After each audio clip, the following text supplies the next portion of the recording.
分鐘，等多啲嘅觀眾入嚟呢個講座，我哋會正式開始嘅。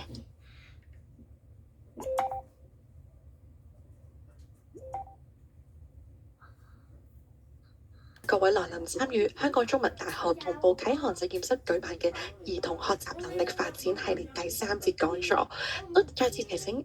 參加者啦，如果希望領取出席證明咧，記得一陣間填寫意見問卷嘅時候，揀選需要出席證明選項。出席記錄啦會按問卷上嘅參加者資料同埋剛才登入 Zoom 提供嘅電郵地址作核實嘅。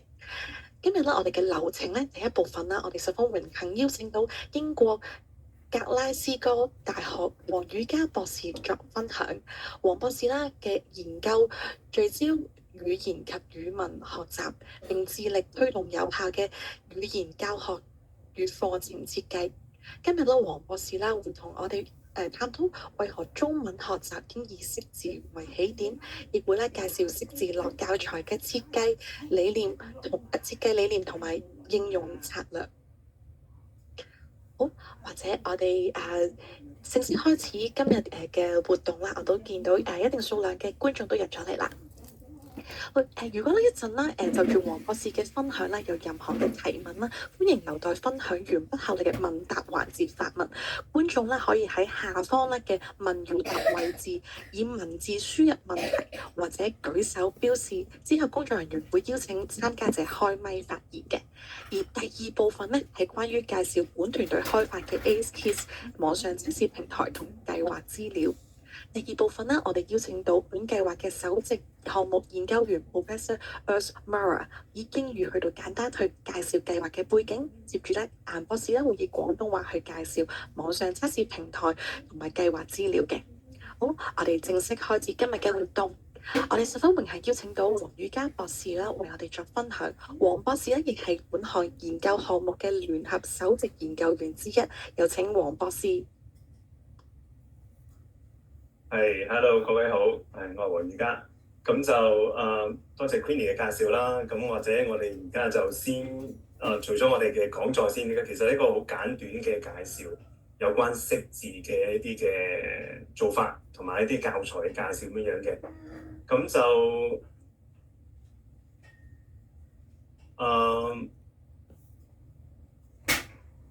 我諗各位而家應該都喺畫面上面睇到我個 PowerPoint 咁就其實主要就係講翻一個中文學習嘅我覺得一個關鍵啦，識字嘅情況嘅。咁我希望等陣間其實我會用大概半個鐘頭度咧介紹一啲我對識字教學嘅睇法啦，我哋研發嘅啲教材啊，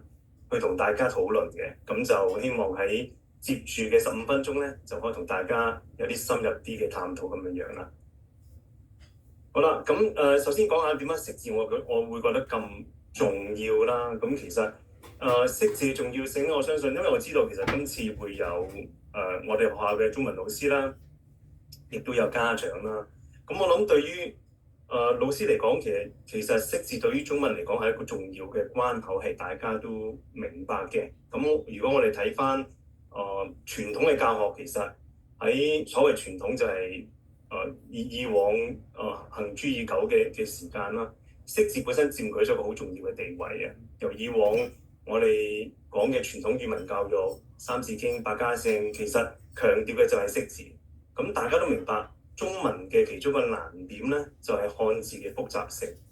咁其實去到現代咧，就我諗我哋自己就係教育啦，就好少話真係去讀三字經、去讀百家姓咁樣嘅。咁但係喺我哋嘅小1、小2以至於小3嘅階段咧，識字其實都係好重要嘅。我哋嘅課文通常簡短，通常可能係啲詩歌、兒童故事、短嘅故事咁樣嘅。咁我哋叫做隨文識字啦。咁但係其實識字仍然佔據咗一個重要嘅地位。其實跟住我哋所講咧，係有一個嘅睇法嘅，即係我自己叫做字本位嘅語文學習啦。其實所謂字本位咧，其實係講緊我哋會覺得字呢個單位咧，對於成個中文嘅書面語嘅教學、學習同埋教學咧，都係好重要嘅。咁由字啦去到詞啦、句段篇咁樣過渡嘅話咧，我哋會覺得一個好重要嘅階段嘅建立咁樣。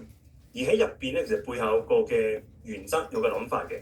我哋會覺得一啲語文知識，包括咗等陣間會介紹嘅識字嘅知識咧，我哋覺得好重要。但係呢個好重要咧，我哋好想強調就係，我哋唔係淨係強調知識重要，然之後要學好多硬知識，死記好多硬知識，然之後去發展語文能力咁樣樣。呢個一個我哋會叫做雙線並行，即係其實兩條腿走路，知識好重要，但係多讀多寫都好重要。咁到後尾咧，我哋會講多少少有關兩條腿走路嘅一啲嘅睇法嘅。咁正如頭先所講啦，即係少少字詞句段篇啦。我諗中文老師好熟悉㗎啦，即係中文書面語學習嘅一個嘅進程啦。咁就亦都強調嘅就呢個進程唔係話你學完呢個階段再學另一個階段，佢有少少螺旋式不斷咁循迴往復咁咧，就令到你嘅基本嘅知識，譬如字詞嘅知識得到提升啦，同時間你嘅整體能力聽説讀寫都會有個好嘅發展咁樣樣。好啦，跟住落嚟呢一點咧，就反而可能唔係咁大家可能都好熟悉嘅，即係漢字嘅一啲嘅構造特點。不過就係想講少少一啲好簡單嘅術語可能等，咁大家熟習咗嘅話咧，到等陣間去睇翻識字教學啊，有關情況嘅話咧，比較咁就我發現我嗰個 mon 嘅時候，即係我個 mon 就唔係咁好咧，就你可能見到我樣。不過唔緊要嘅，緊要就係你睇翻嗰個情況啦。咁其實譬如我哋講翻我哋嘅識字教學咧，其實當我哋認讀呢個漢字嘅時候咧，大家見到譬如一個詞語脫險咁樣樣，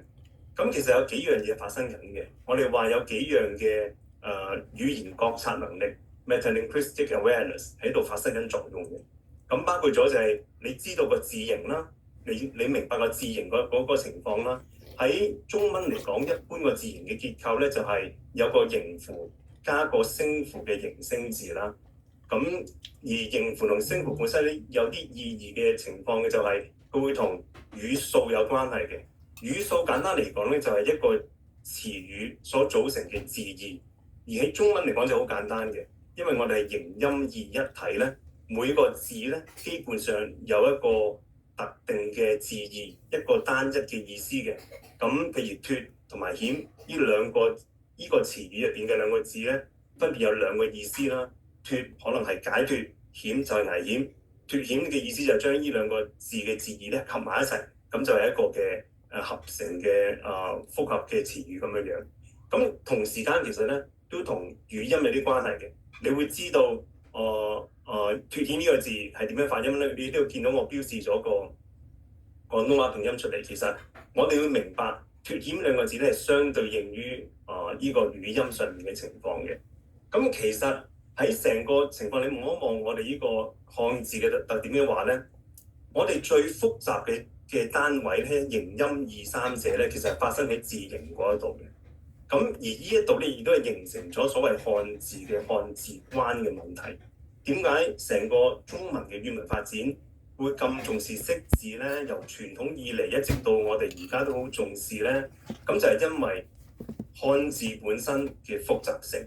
相對嚟講咧，譬如英文拼音文字，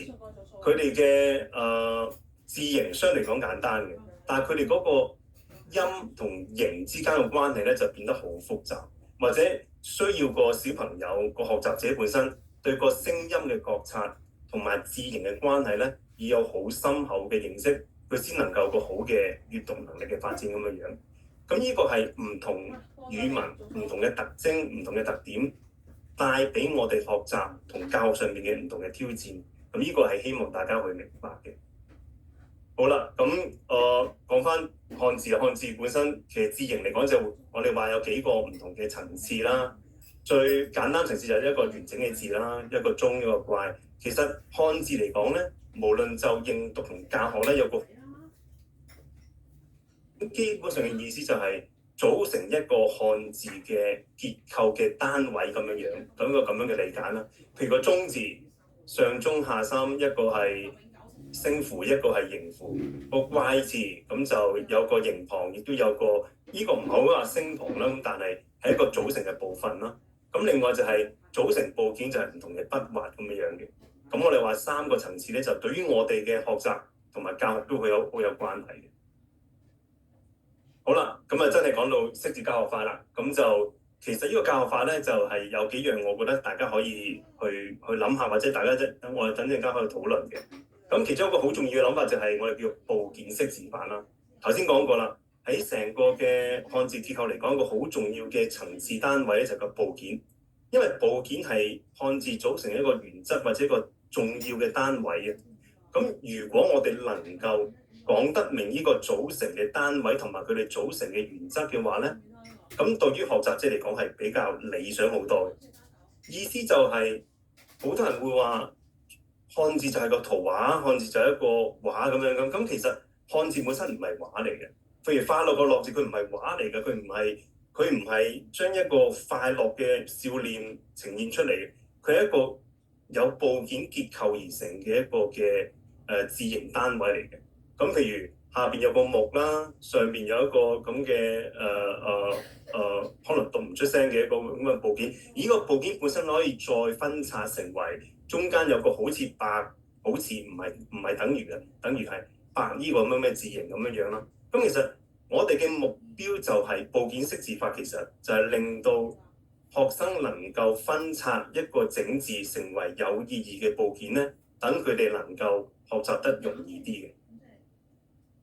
一般嚟講，我哋話部件識字法有三個結構啦，有獨體字啦，有簡單合體字啦，有複雜合體字啦。所謂獨體字就係譬如車爪咁，呢個最簡單啦。呢個獨體字咧，你就基本上唔可以再分拆㗎啦。你當然可以有筆畫嘅分拆，等佢哋容易啲去寫。咁但係你就認字嚟講咧，好難再分拆去幫助佢哋認讀嘅。咁但係當一個字組成變成我叫合體字，合體字咧最簡單就係2部分合體嘅，而通常嘅簡單合體字咧就會係形符、聲符相合而成嘅形聲字啦。譬如君，譬如連，譬如有部首，有個聲符，亦都有啲再複雜啲嘅。咁譬如有3個部件嘅啦，暫時個暫，理睬個睬，基本上你都分咗3個部分出嚟嘅。咁我哋叫做一個根據部件結構咧而嚟嘅漢字嘅唔同嘅層次咁樣啦。咁而其實你由呢個角度嚟睇咧，已經有少少你可以有諗法，就係當我哋教漢字嘅時候，教識字嘅時候咧，你可以點樣將佢有個好啲嘅層次鋪排。咁譬如獨體字應該行先啦，簡單合體字就係其次啦，然之後再複雜啲合體字啦。我唔係話你要咁樣逐步教晒學生嘅漢字，然之後先去教佢讀書、教佢寫作，唔係咁嘅意思。意思係話，當你要教識字嘅時候咧，呢個嘅層次係一個可以去幫助學生去學習、幫助你去講解嘅一個層次。咁亦都有啲我哋叫做學習字形工具啦，等陣間我會再講一講。咁如果由部件識字法而嚟咧，你就會諗到啦，有冇啲常用嘅或者又好有價值嘅字啊、部件啊、部首去學咧？咁譬如呢一啲有啲前人研究黃佩榮先生所講嘅一啲好高頻嘅字詞，其實值得學習，亦都對於學生嚟講大部分容易去掌握嘅。人心守口、日月星辰，其實呢啲通常都會你先教咗學生先嘅。我有時會覺得我哋又唔使話一定要揾一啲好有學理根據，有啲咩字詞我哋需要教俾學生先嘅。根據常識或者根據我哋嘅知識，譬如一般嚟講翻人嘅身體，講翻自然萬物，簡單啲嘅漢字咧，我覺得都係值得去提早學習。咁另外就係有啲簡單合體字啦，其實坊間嘅材料好多嘅。咁呢度我舉咗一啲例啦，譬如呢個係專登將一啲常見嘅簡單合體字咧，就係介紹出嚟啦，仲成為一個歌仔咁樣去介紹嘅。咁呢度等陣間我又會講多少少。咁但係譬如白水泉、龍耳龍呢啲，其實係幫學生去理解、去標認嗰個嘅部件，以至於幫助佢哋識字嘅一個方法嚟。咁另外字理識字法啦，字理識字法就係專講就係特別係我哋漢字，我哋叫六書啦，即係6種造字方法，或者加埋4種造字方法，2種用字方法。咁入邊嘅象形啊，同埋指示字嘅情況嘅話咧，用翻一啲咁樣嘅圖畫畫翻俾佢聽嗰個字義嘅來源嘅話咧，我哋都會覺得對細路仔去掌握漢字係有啲幫助嘅。咁就呢度其實我哋可以攞嚟利用。咁但係當然因為我哋佔呢啲漢字佔我哋嘅數量唔係太多，就唔可以成為一個好淨係搞一樣嘢就唔得嘅。咁但係一個好嘅輔助。咁有啲好多教育資源嘅，我呢度可能都比較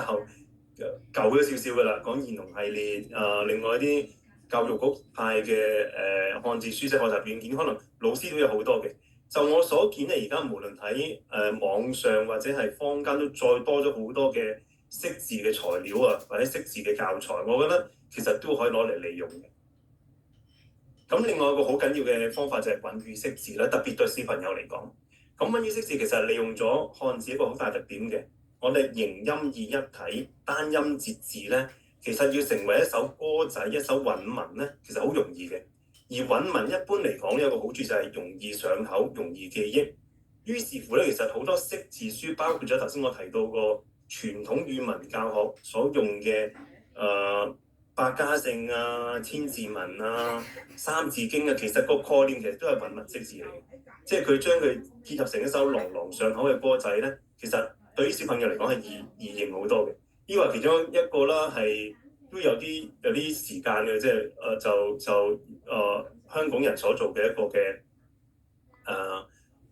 同歌自趣嘅課文啦。咁另外一個好出名嘅，其實喺國內曾經盛行過一排嘅叫自俗文識字咧，其實都有少少結合咗頭先所講好多嘅唔同嘅諗法嘅，母件識字啦、字理識字啦，加埋韻文識字，咁去進行一個嘅佢哋叫自俗啦。自俗意思其實就係用一個譬如母體字清搭出一堆嘅合體字清啊、精啊、情請一啲都係用清字旁所做嘅歌咧，咁嚟教學小朋友去記漢字、認漢字，亦都知道漢字個部件結構嘅特徵。咁其實係一個幾好用嘅方法嚟嘅。咁譬如我諗呢首小青蛙河水清清天氣晴呢首歌咧，其實而家我記得喺香港小學1至2年班，通常都有啲識字教學單元嘅，入邊呢首歌其實都好多時候攞嚟做一個課文。咁就我印象中有啲馬字歌啊，諸如此類嘅相類似嘅韻文教學嘅。咁其實都係體現翻頭先我哋所講嘅3個方法咯，即係點樣能夠講翻字形上邊嘅部件，講翻韻文，利用韻文，亦都係利用咗我哋嘅字理識字，令到學生容易啲去理解漢字咁樣嘅。咁就呢個係自俗文識字嘅一個，佢哋叫做母體字三字文啦，有少少識字經咁樣嘅。咁三字經咁樣情況嘅，譬如中間你見到頭一個係人口目、身手足、耳舌牙皮毛骨，咁呢啲好簡單嘅獨體字啦。日月天、見星辰、水火電、風雨雲，咁其實佢本身係普通話嚟嘅，咁但係變翻做廣東話，其實你都覺得係好容易朗朗上口嘅。當然啦。佢由簡體字變繁體字咧，有時候就會令到佢本來嘅獨體字就變咗合體字，譬如電啦，譬如雲啦。咁但係我覺得呢啲嘅情況咧，其實大家都可以再諗下點樣令到佢我哋未必需要咁分得咁清楚，但係基本上我覺得呢啲都係常用嘅簡單漢字嘅話咧，教我哋嘅小朋友其實都係容易啲去做。除咗譬如有某啲情況啦，風啦呢啲字咧，就可能要執一執，要諗一諗啦。好啦。講咗頭先講識字教學嘅一啲大學嘅大原則啦，其實就係做少少總結，就係母件識字法啦、字理識字法啦，同埋呢個韻文識字啦，其實係利用緊漢字形音義結構嘅特點咧，去進行一個識字教學嘅原則嚟嘅。咁跟住嚟就介紹一個識字樂啦，就係其實呢個識字樂嘅教材咧，就係將頭先嘅原則融合成為一個嘅教材去。當初咧，其實因為我喺香港時候做嘅研究咧，主要係有關非華語學生第二語言學習者嘅一啲學習需要啦。咁就一個識字樂嘅教材咧，咁就俾我哋非華語學生去學習嘅。咁但係我會覺得，就算將呢套教材用翻落我哋本身講廣東話中文為母語嘅小朋友咧，其實都適用嘅。咁就亦都體現翻頭先所講嘅識字教學嘅原則咁樣樣啦。咁其實嗰個教學安排就用翻頭先我所講嗰個情況啦。你會見到由獨體字啦，然之後教簡單合體字咁樣樣嘅，先象形指示，後會意形聲。咁另外就係會學咗一啲最重要、有用同埋好重要，能夠組成好多字詞嘅字啊、部件啊、部首啊，以至於咧就會學習一啲叫做學習字形工具，包括咗筆畫、筆順、部件、部位同埋字形間隔結構咁樣樣嘅。簡單嚟講咧，成套教材就分咗兩個兩冊啦，一同埋二啦。一咧就係96個獨體字嘅，你見到呢度咧就係個課文啦。譬如第一課就好簡單嘅，就係數字1、2、3去到18千。第二課就講身體嘅，同埋頭先字族文識字咧，我哋有啲參考嘅。咁中間我哋會講一講，譬如大自然、金玉石、土田山，講家庭、人、女兒、父母子，其實呢一堆係一啲獨體字嚟嘅。咁我哋會喺教呢啲獨體字嘅時候咧，同時間有啲強調唔同嘅學習字形工具，包括筆畫、筆順，咁就等佢哋咧去明白點樣去寫一個漢字嘅。另外一啲部件意識嘅建立啦，其實就係啲常用部首咁樣樣嘅。咁成個另外就係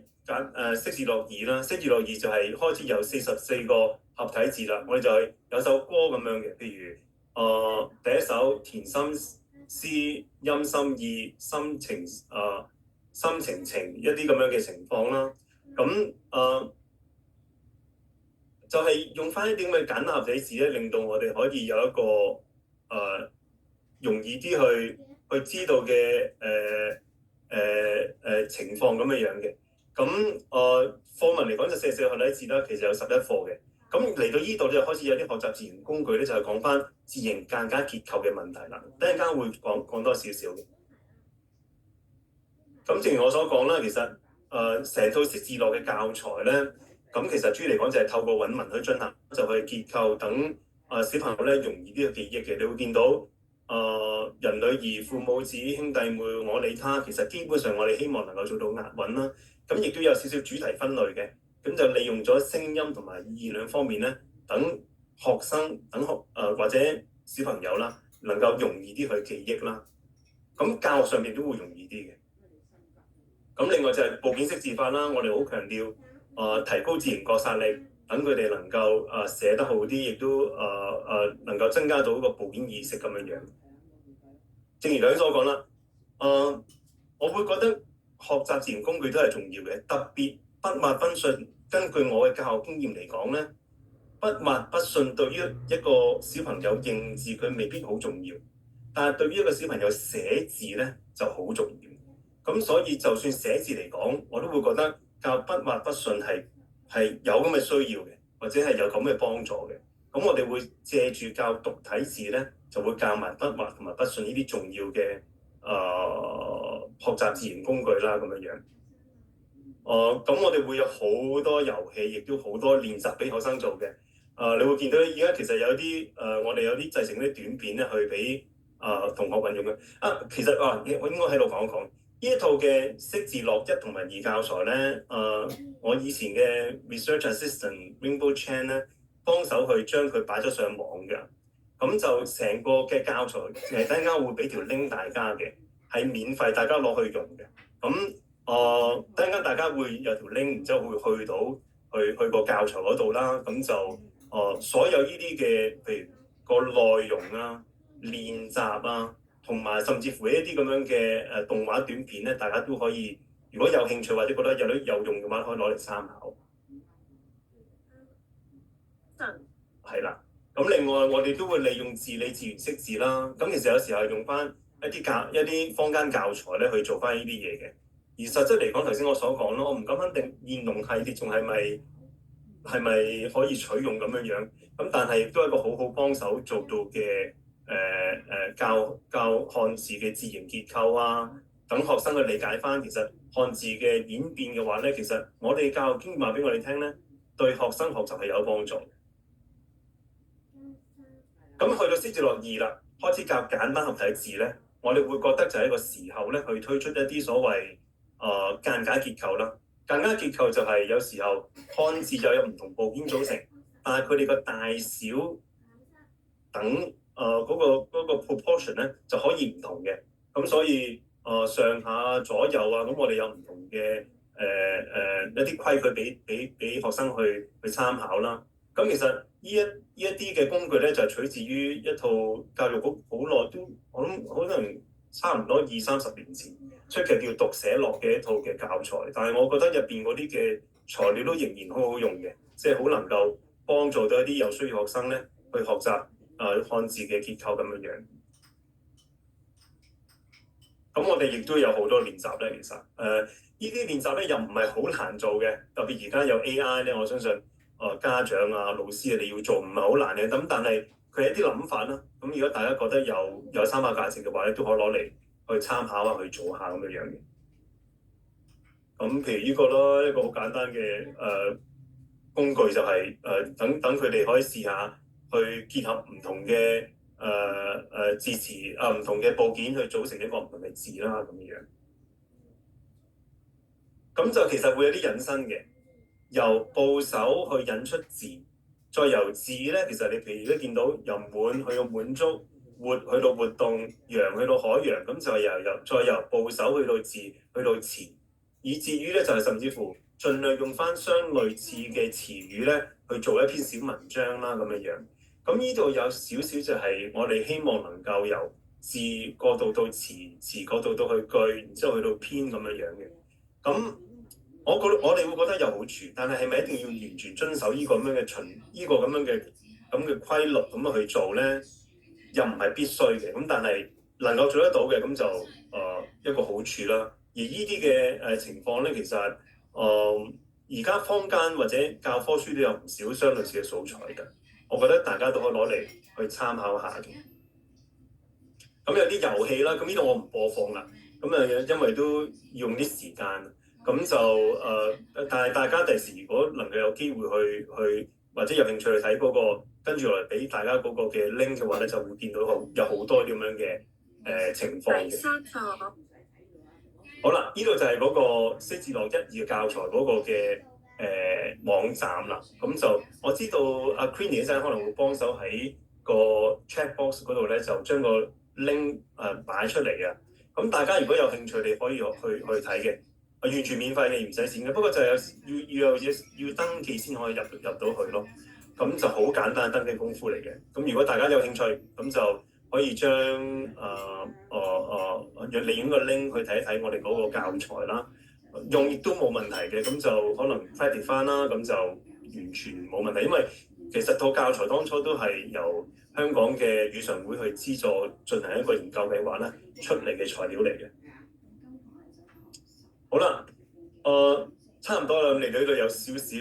總結啦，即係關於頭先所講嘅嘢。咁我會覺得就識字教學嚟講，我嘅總結就好簡單嘅。咁我會覺得識字有個規律啦，學咗重要嘅字詞先，特別係獨體字，因為獨體字咧冇得再分拆㗎啦。其實你可以用啲字理嚟去介紹得清楚啲，咁但係實在嚟講，小朋友係需要牢牢記住嘅。人心手口，山土木石，其實真係要牢牢記住嘅。但係相對嚟講，呢啲獨體字係易記、易學、易明嘅。咁另外就係簡單合體字啦。咁我會覺得簡單合體字就令到佢特別係建立翻個部首嘅概念，令到小朋友真係明白原來我哋嘅漢字係有道理嘅。咁呢個其實有大部分我嘅經驗話俾我聽咧，就我哋母語係中文嘅小朋友咧就冇問題嘅。咁如果你嘅小朋友佢本身個中文根基唔係咁好嘅話咧，就可能依度嚟講得清楚呢個比較好啲嘅。我會覺得我哋要強調翻一點就係中文唔係個圖畫，佢唔係個畫嚟嘅。如果個畫嘅話就好難學㗎啦。佢就正因為佢唔係畫咧，其實佢有道理。個道理我哋明白咗嘅話咧，就會易學好多嘅。咁就字詞學習需要時間嘅，特別對小朋友啦。佢哋個小肌肉唔係咁好，控制得咁好，佢哋嗰個認字嘅能力都唔係咁好，其實要俾少少耐性嘅。咁另外就係我會相信教授呢個字形詞語組成嘅知識咧，其實係有用嘅，亦都係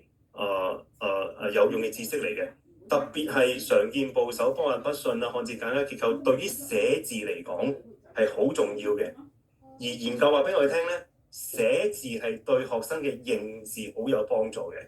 呢個我都覺得值得講講嘅，即係寫字本身其實係幫到學生認字嘅。我諗個原因就係因為漢字太過複雜啦。如果你唔寫嘅話咧，你好難能夠真真切切咁去認識個部件嘅構成。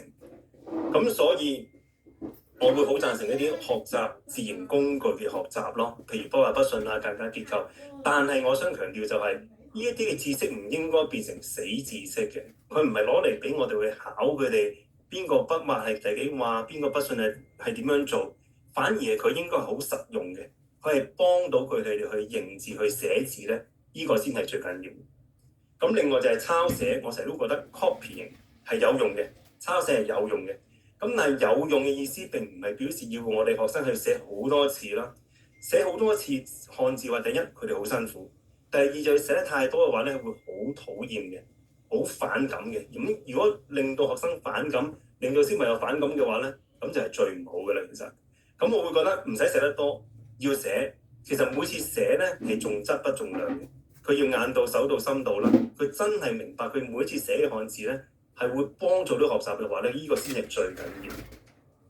咁好啦，嚟到最尾啦，一啲想法嘅同大家分享啦。咁我根據我嘅研究或者我嘅認識，我喺香港，我做過中學老師，我教中文。咁我會覺得其實漢字對於閱讀好重要嘅，你要先識字咗先可以讀書嘅。漢字書寫對於寫作嚟講好重要嘅，你字都寫唔到嘅話咧，你作唔到文。咁所以漢字嘅閱讀同埋寫作同埋書寫係好重要。咁但係就字形知識係中文讀寫能力發展基礎啦，我會覺得好值得強調嘅。語音標記有幫助口語發展或者去認記漢字。譬如如果覺得能夠教到學粵粵拼嘅，幫助到學生去認字嘅，我覺得無妨去教。咁另外組合中文嘅複合詞咧，即係頭先我所講，譬如脫險兩個字組成一個簡單嘅複合詞嘅話咧，其實呢個嗰個結構嗰個脈絡好清楚嘅，其實可以用呢個嚟作為一個嘅方法咧，去幫大家去進行教學。咁我覺得呢啲係中文漢字嘅結構優勢咧，可以攞嚟去幫助我哋教學嘅。咁但係第三點好重要啦，呢度即係語文知識我話好重要。咁但係語文能力培養咧，一定係多讀多寫，一定係多用先得嘅。而實質嚟講，根據我嘅經驗啦，你一個小朋友無論咩年紀都好，小學生又好，甚至乎到中學生都好，你要佢每一日硬記硬背大量漢字，無論你嘅教材點樣好玩，點樣得意，你嘅教學方法點樣創新，點樣新穎都好，其實都係唔能夠長久咁進行嘅。咁我會覺得我哋要兩條腿走路，就係呢個意思，就係我哋有啲好較為豐富啦、好有趣嘅語文活動，讀、寫、聽、講故事呢啲咁嘅方法咧，其實係一定要兩條腿一齊走路嘅。所以你問我嘅話咧，我覺得實際嚟講，特別喺我哋小學香港嘅小學中文教學嚟講咧，隨文識字同集中識字可以同時間一齊進行，亦都有咁嘅必要性，一定要一齊進行嘅。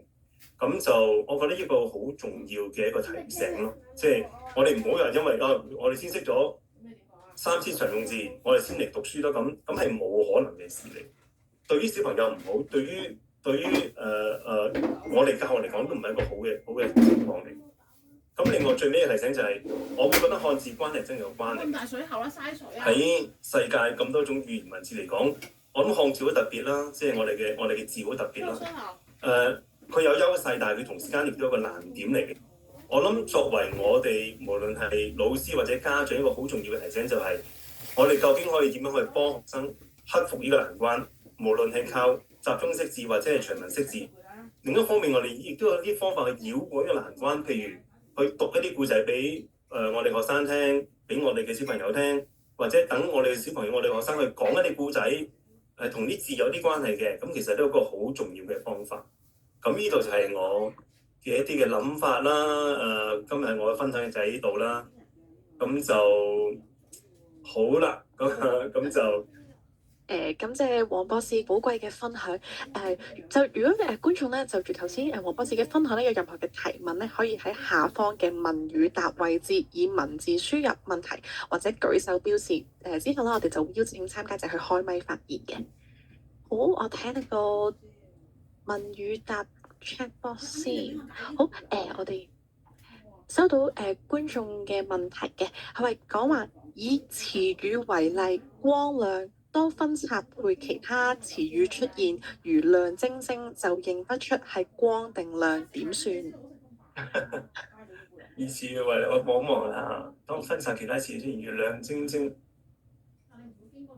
哦，咁我覺得一個好好嘅學習點喎，即係我認識到嘅意思就係當你話光亮兩個字，我教得佢明，咁但係如果我淨係俾亮晶晶佢睇咧，可能佢會講咗光晶晶咁嘅樣嘅，咁我會覺得咁呢個你用細路仔嘅角度去諗嘅話咧，其實佢好容易搞亂啊，因為光同亮第一兩個字有少少似啦，其實你個字形有少少似啦。另外個意思好近似啦，你要我去講咩叫光咩叫亮咧，要分得清楚話，其實都好困難。咁如果佢會搞亂嘅話咧，你咪將嗰個對比話俾佢聽咯。呢個係亮晶晶，你可以寫埋個光晶晶俾佢睇嘅。光晶晶就唔係咁嘅意思，光晶晶唔啱嘅，唔係咁嘅意思嘅。你可以再用一個亮同埋光分別配成唔同嘅詞語咧，咁等學生有個對比上面嘅睇法嘅話咧，會加深佢哋對兩個字嘅認識嘅。我會覺得呢個好好嘅學習點啊，老師你所講呢一個。另外你話我都見到啲問題就係默書時記得晒語，好快又唔記得，教課又唔得。